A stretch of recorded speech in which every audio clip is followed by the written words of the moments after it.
అనిపించింది. ఇలా డైరెక్షన్ చేస్తూ ఉన్న కృష్ణవంశీ గారు సడన్గా ఎందుకు ప్రొడక్షన్ వైపు వెళ్ళారు?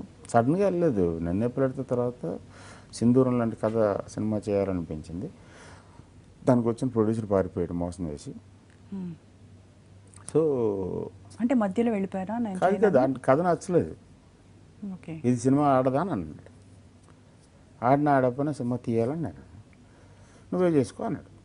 థ్యాంక్స్ రా అన్నాడు. పోతే అప్పుడు ఆ సినిమా చేసింది.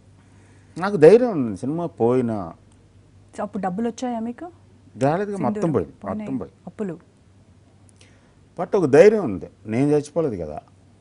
బట్ సింధూరం గురించి ఇవాళ 20 ఏళ్ల తర్వాత కూడా మాట్లాడుతున్నారంటే ఒక రెస్పెక్ట్ తోటి ఆ రోజు నేను తీసుకున్న డెసిషన్ కరెక్ట్ అని కదా. అలా మళ్ళీ శ్రీ ఆంజనేయం మళ్ళీ మిమ్మల్ని ఇబ్బందుల్లోకి నెట్టిందంటారు. శ్రీ ఆంజనేయం నేనే కన్ఫ్యూజ్ అయిపోయాను సినిమా చేస్తాను. ఆంజనేయ స్వామి అనుకుని దిగితే ఆంజనేయ స్వామి విశ్వరూపం చూపించారు లోపలికి వెళ్ళి. ఆ లోపలికి వెళ్ళి సినిమా చేస్తుంటే కథ చేస్తుంటే అప్పుడు అర్థమైంది, ఇది మనం అనుకున్న దానికంటే ఇంకా చాలా పెద్దది. ఇది ఏం చేయాలి ఇప్పుడు? ఇక్కడ